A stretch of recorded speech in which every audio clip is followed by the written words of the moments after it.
long time ago, 30 years ago, and I thought, well, let me research it, and let's talk about an aspect of prosperity, but biblical prosperity.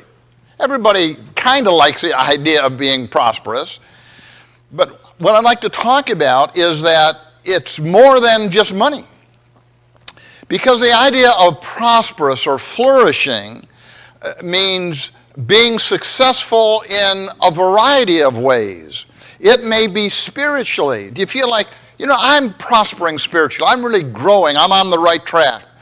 Or prospering emotionally. I'm getting myself and my want to and my fears and my hopes in line with what Christ would have me to be. How am I doing financially? Is that on track? How am I doing physically? Am I working on that? Mentally expanding and growing, domestically and relationally. When we think about prosperity, we think, okay, how's the dollar bills? The reality is it's so much more than that.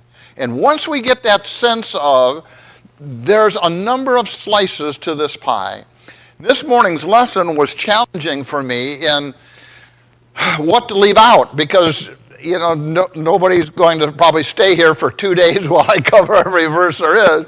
So I thought, okay, here's a handful of verses that cover some of the really significant things. So in the aspect of achieving prosperity, the first thing is to appreciate what we already have. You think, okay, I need these other 19 things that I've got on my list, and well, wait a minute, what have we already got? I like this picture of here's the father fishing with the daughter, and the daughter's got her fishing pole and whatnot, and just enjoying the time you have. Because older people appreciate, as you look back on your childhood, how long ago was that? Oh man, that was 2 snaps ago. I was 16, and then I was 6, and then I wasn't born. And just boom, it flies by. And it happens with your children, husbands, wives, appreciating what God has given us today. Sometimes people look at it and they compare themselves to somebody else of phenomenal wealth, and I just chose a handful. One of them, you have some of these TV evangelists, and they propose the gospel, the prosperity gospel.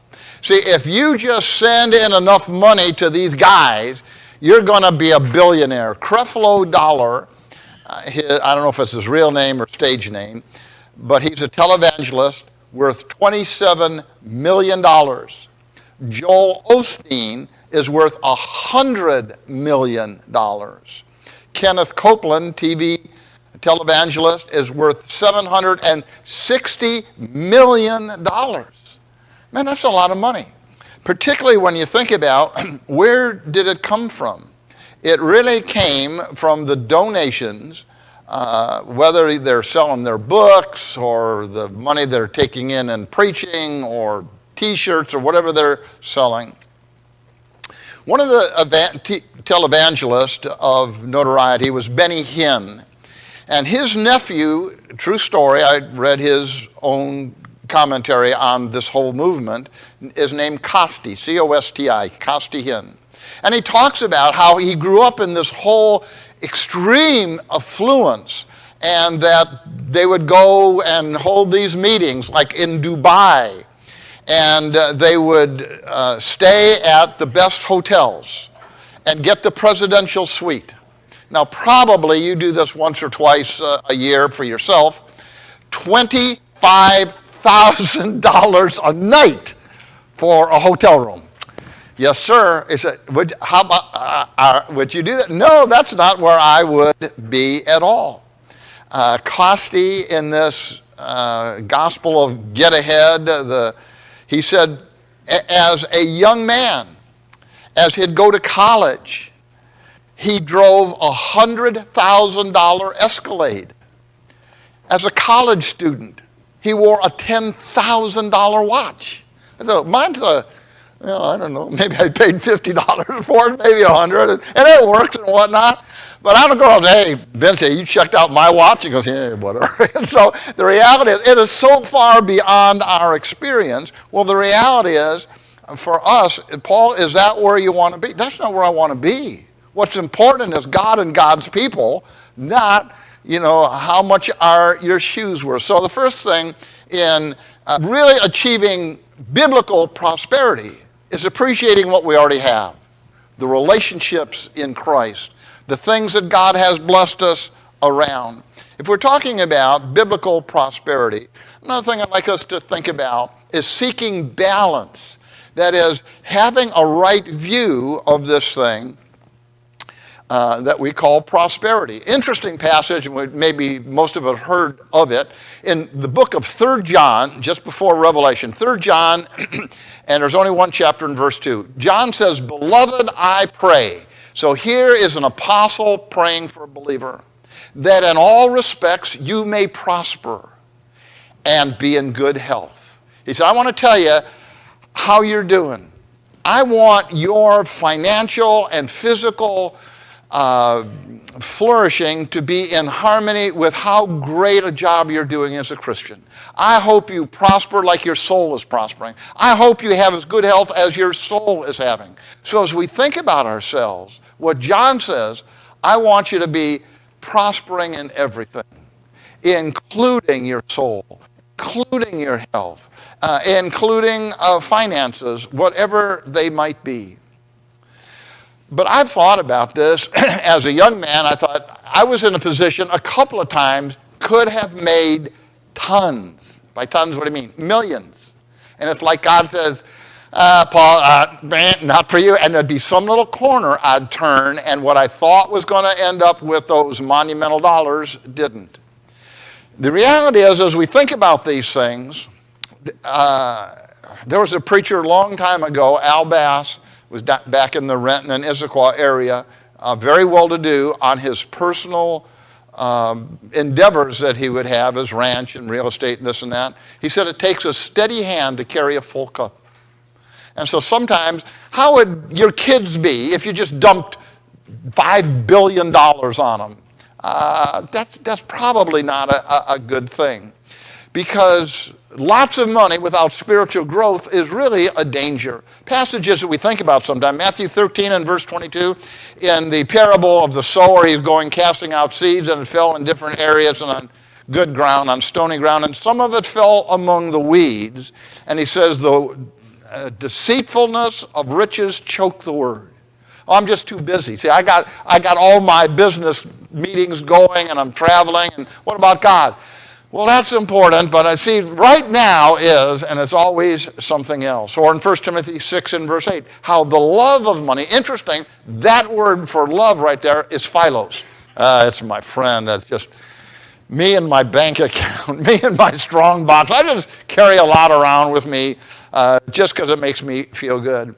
So what he's saying is, how are we growing spiritually? Are we able to handle that kind of wealth?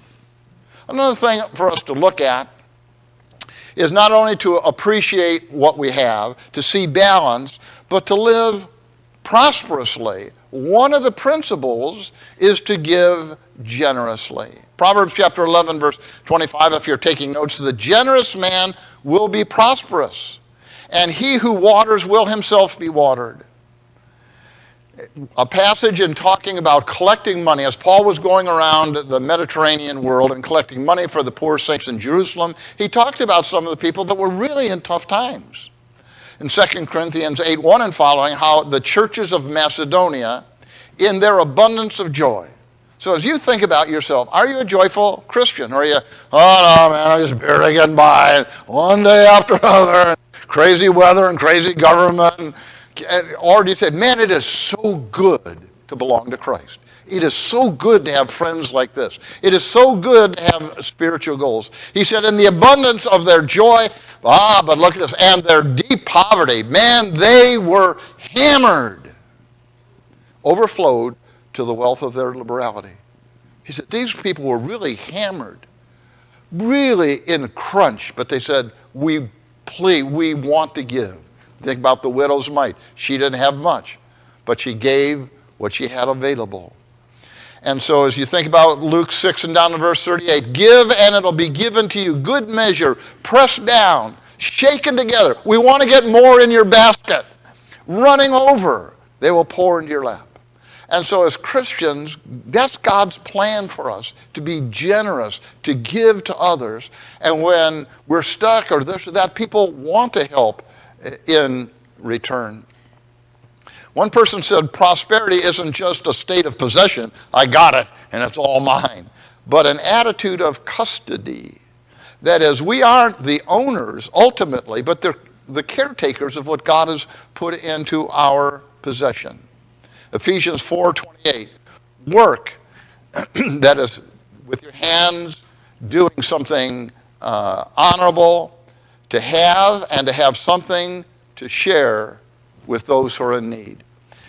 Zig Ziglar said, a motivational speaker, he said, you'll get all you want in life if you help other people get all they want. That God didn't prosper you to go out and just get more stuff for yourself that ultimately isn't satisfying anyway. And so there are some people that are enormous givers. I've got a list of them that have given billions. And one of them that really caught my attention is a fellow named Charles Finney. I thought, who is that? So I researched him, and he's a retail magnate. He was the head of, you go into the airports and you have duty free, this and that. That's what he did. He set them up, I guess, all over the world. His lifetime, not how much he made, his lifetime donation was $6.5 billion that he's given away. His current net worth, he said, my goal is to give it all away. Oh, wow. His current net worth is still nice and tidy, $1.5 million. He's given away 4,000 times more to others than he has for himself. You go, that's inspirational. So when we think about what is our goal, well, some people say the individual holds on to dollar bills so tight, makes Washington gasp for air. And so what's our attitude in prosperity? God, you've blessed us, and I appreciate what we have right now. I want to have that right balance. I want to be generous about it. And think about it from the standpoint of fulfilling your mission. Here's a passage out of the Old Testament. Abraham wanted a wife for his son. He sends his servant Eleazar on a 500-mile journey. Go back to the family and find a good one.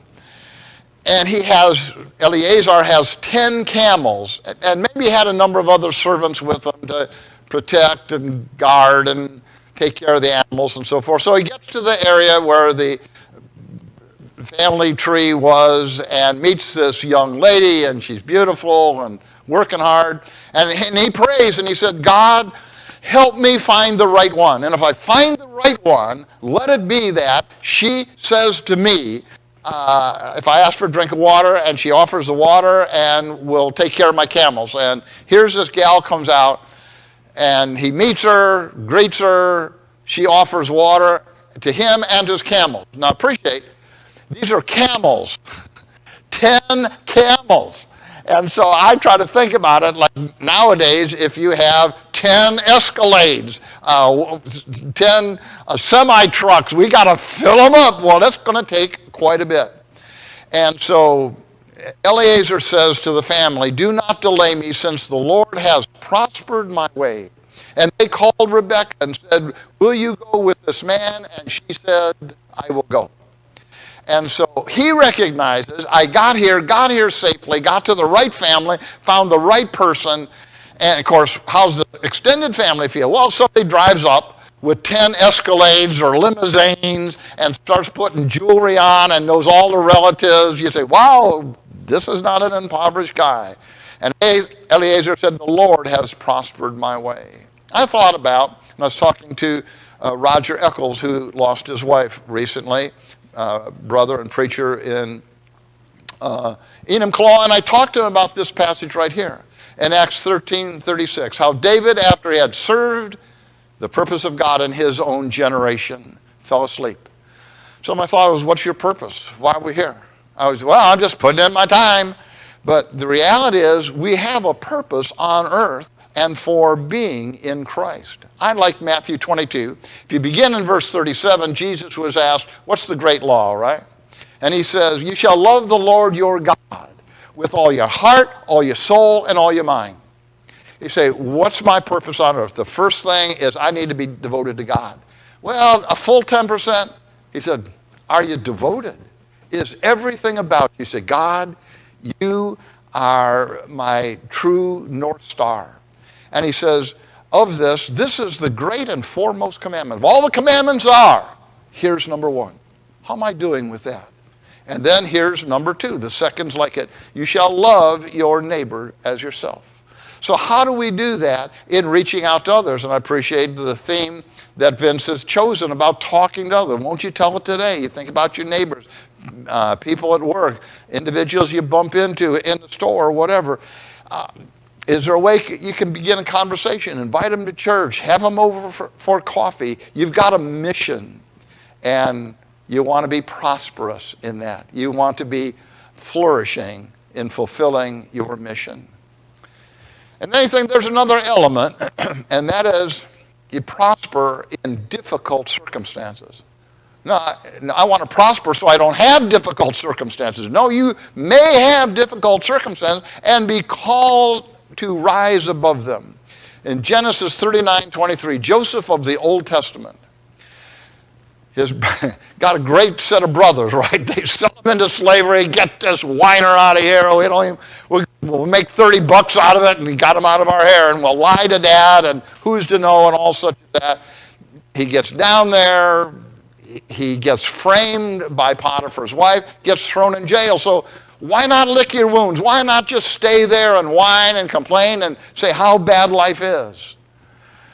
But he didn't do that. The chief jailer did not supervise anything under Joseph's charge because the Lord was with him, and whatever he did, the Lord made to prosper.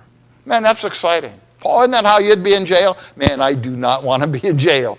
That's what helped keep me at least as on track as I was, and I wasn't terribly on track when I was a middle teen. Man, I did not want to go to prison. And so sometimes we just need to show a good attitude in difficult circumstances.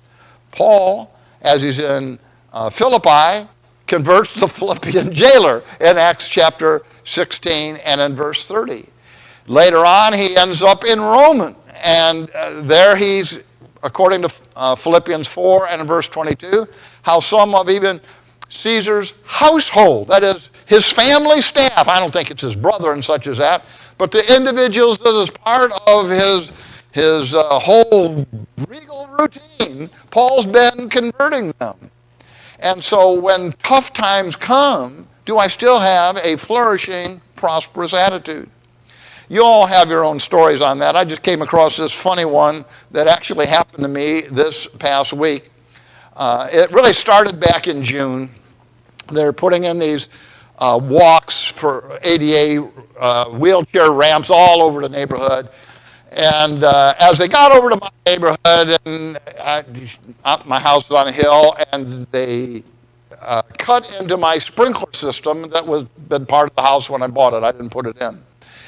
But when they cut in the sprinkler system, man, that really messed things up. It got dirt not only into the pipes, there's valves around, it got dirt in there. They didn't know for months, didn't know why. They tried, couldn't get it to work. They'd cut through the electrical system that controlled the stuff, had to get a irrigation company out.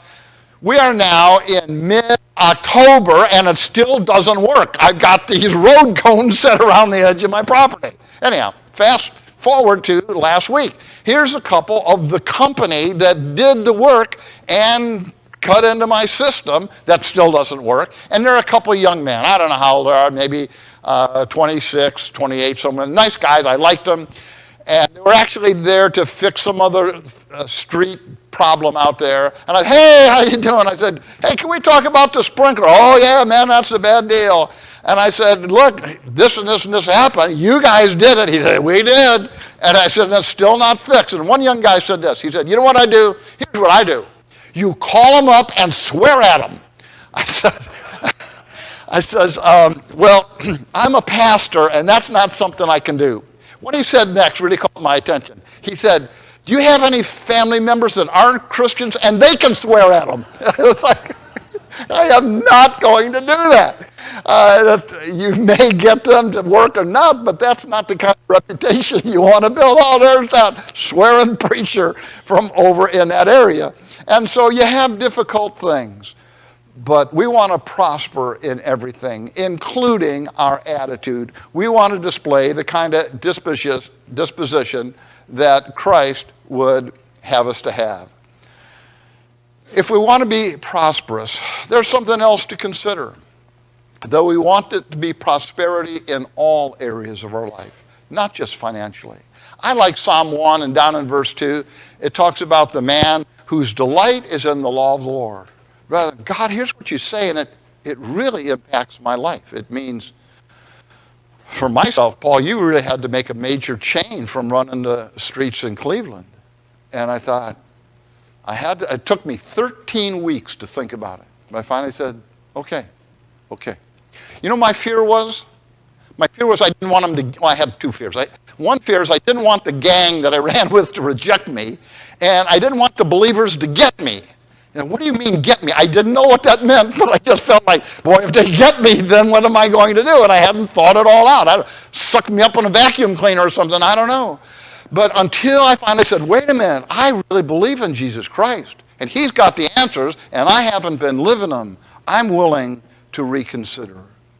And so the psalmist says, and he will be like a tree firmly planted by the streams of water, which yields its fruit in its season. Its leaf does not wither, and whatever he does, he prospers. We want to be prosperous in all areas of our life. In our families, our relationships, in our attitude, in our health, in our emotions, spirituality, in everything. And he said, that's how you do it. You pick out God's compass and see where true north is and start heading in that right direction. And the reality is, you know, life is tumultuous. And wealth, as well as almost everything else, is a changing situation. It can be fleeting. I saw this graphic here. It's like a giant piggy bank, and guys are breaking into it, and money's falling out all over the place. Ecclesiastes 7:14. In the day of prosperity, be happy. In the day of adversity, consider that God has made one as well as the other, so that man may not discover anything that'll be after him. Man, we know exactly what's going to happen tomorrow, right? We don't even know that. God said, I have it this way so that you trust me, because you never know what's going to happen. Psalm 37:25, I have been young and now am I old, yet I have not seen the righteous forsaken or his seed begging bread. All day long he is gracious and lends, and his descendants are a blessing. You live the kind of life that tends to be an inspiration to the rest of your family. And they said, wow, that's how mom and dad did it. You know, I could do a little better than what I am. And so you really form role models for one another. And you've seen lots of people on the street corners, hi, why lie? I just want beer and a hamburger or something. And some, they bring their little kids out, and here's my problem. You know, I've never seen a Christian do that. I've never seen a Christian on the corner saying, hi, I am broke, I need a place to live. Why? Because ultimately, not only God will direct you, but Christians are going to watch out for you. I've just never, ever seen a Christian do that. James 4:14. You do not know what your life will be like tomorrow. Well, what's going to happen tomorrow? You step off a curb, somebody whacks you and you die. Or you might get an inheritance from Uncle Joe. Or we may go into worldwide depression. Or you might open up a wall and find $1 million. And the answer will be, who knows? You're just going to put your confidence in God, and whatever comes or goes. Peter himself, when he went into the temple in Acts chapter 3, here was a lame man was asking for some help. Have you got, you know, a long time ago, hey buddy, have you got a dime? Nothing costs a dime anymore. I go through a parking lot and somebody says, hey, you got a buck? How about $10? Well, that's just the way it is. But the reality is, if our attitude is things will go up, things will go down, I'm just not going to worry about it, that God's going to take care of me, and I'm going to do the best I can and not worry about the vicissitudes of life. And then, really, the last thing I wanted to share is the goal of prosperity is for honoring God and blessing others. It's just not so I want more stuff, God. I don't know about you, and of course, a difference in where you are in life and raising little kids or you're born in the senior years. My neighborhood, your neighborhood, you drive by and hear signs saying garage sales. You know what I tell myself anymore? I do not need more stuff that they don't want in their garage to bring it home and put it in my garage. Paul, don't even go there. And so Proverbs chapter 28:25, he who trusts in the Lord will prosper. God, you're my goal. You're what I want in my life. Proverbs 13:21, the adversity pursues the sinners, but the righteous will be rewarded and prosper. Another funny thing happened just 2 days ago, and Jim mentioned it, and I'm confident it's okay to share it. Jim Myers is driving a Ford Explorer, 1996. That car has been stolen twice in the last 30 days. And he got it back both times, same day. Let me tell you what happened most recently. The first one, they found it just a few blocks over in an apartment complex. They got it, and he got it back. And he got himself one of these locks, you put on your steering wheel. He got home, I guess it was Friday afternoon, was just going to come in for a little while, forgot to put it on, and they stole it a second time this Friday, just 2 days ago. And he called me, oh, Paul, they stole my car again. How did they steal your car? I don't know how they stole the car. I found out how they stole the car. But anyhow, I said, call the police, tell them what's going on. So he does. And a little while later, the police call, hey, we found your car. This time, true story, it's up in Des Moines. And about 214th, there's a Safeway on the west side of the street. And so Jim says, will you give me a ride up there? There's an officer has been waiting and will stay by the car till we get there. I go, wow.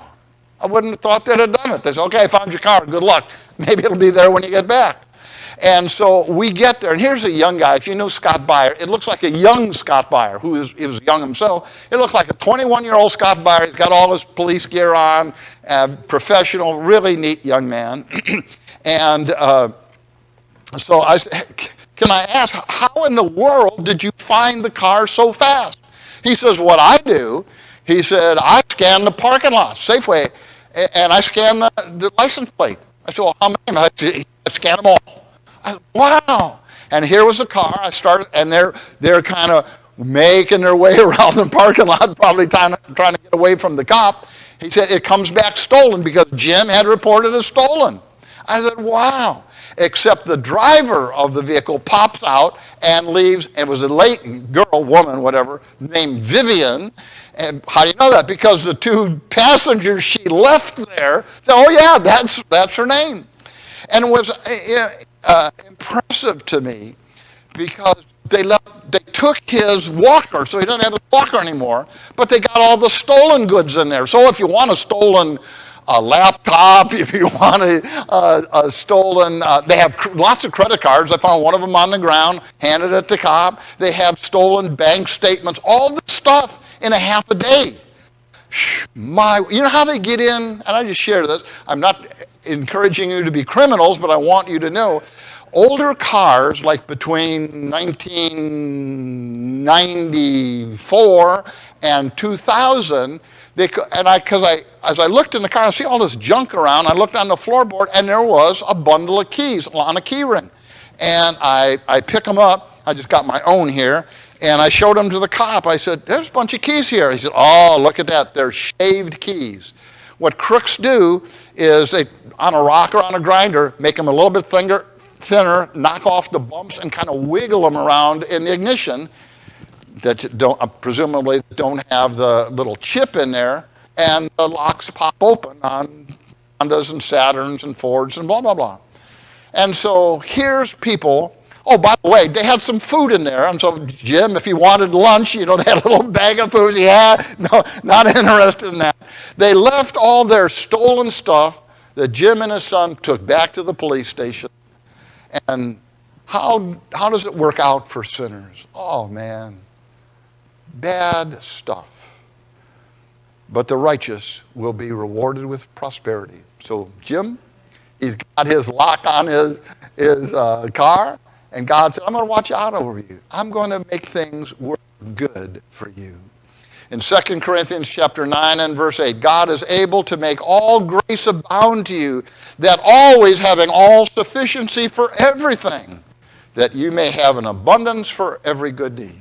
Our opportunity is, God, I want to honor you with what you're giving me as caretaker and to bless others.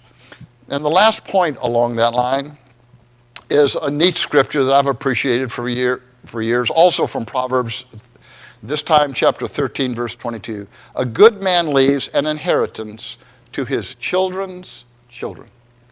I think the thought there is, like years ago you had bumper stickers on motorhomes. I'm spending my children's inheritance.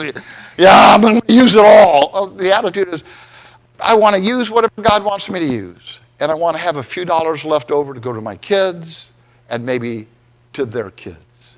Because that's the idea of prosperity. God, you've honored us and blessed us with a certain amount of wealth and health and emotional stability and spirituality and relationships.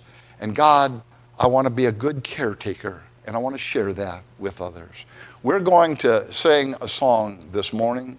It's called Ring Out the Message. And think about, that's another way you share the prosperity. You're sharing God's message with others. If anything, we could encourage you, help you. You need prayers, want to be baptized into Christ. However we could help you, we'd love to do that as we stand and sing this next song, 833. Ring Out the Message.